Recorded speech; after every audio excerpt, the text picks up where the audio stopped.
সকালবেলাটা যদি শুরু হয় মায়ের দর্শন করে, তাহলে তার থেকে ভালো বোধহয় আর কিছু হয় না। আগের ভিডিওয়ে তোমাদের বলেছিলাম মায়ের কাছে পুজো দিতে যাব খুব শিগগিরই। সেই মতন চট করে একদিন ভোরবেলা উঠে চলে গেলাম বড়মার কাছে পুজো দেওয়ার উদ্দেশ্যে। রাস্তা ফাঁকা ছিল, তাই চটপট পৌঁছেও গেলাম। মন্দিরে পৌঁছালাম যখন, তখন সময় 7:10। দেখতেই পাচ্ছ মন্দির বন্ধ, কারণ মন্দির খোলার সময় হলো 8টা।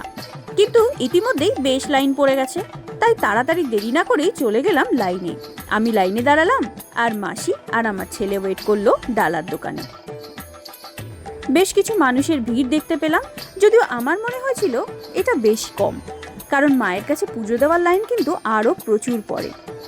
যাই হোক, লাইনে দাঁড়িয়ে পড়লাম এবং 8টা বাজার সাথে সাথে মন্দির খুলেও গেল। তোমরা যারা পুজো দিতে আসবে অবশ্যই চেষ্টা করো একটু ভোর ভোর আসার।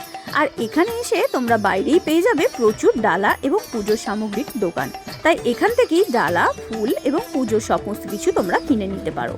8টা বাজার সাথে সাথেই মন্দিরের দরজা খুললো এবং গুটি গুটি পায়ে আমরা মন্দিরে প্রবেশ করলাম এবং মায়ের দেখা পেলাম।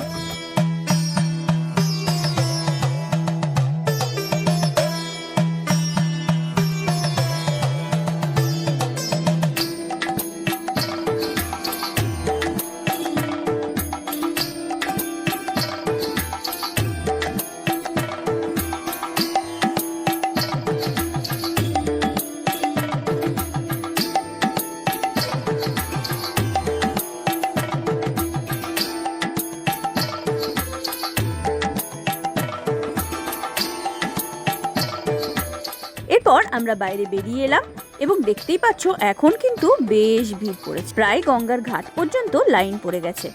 এবার আসি মন্দিরে তোমরা কখন পুজো দিতে পারবে। সকাল 8টা থেকে বেলা 1টা পর্যন্ত পুজো হয়, তারপরে আবার বিকেল 4টে থেকে পুজো শুরু হয় রাত্রি 8টা পর্যন্ত, আর সন্ধ্যা আরতি শুরু হয় 6টার সময়।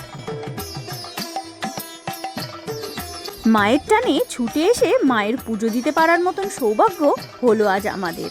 এত সুন্দরভাবে পুজো দিতে পারবো সত্যিই ভাবিনি।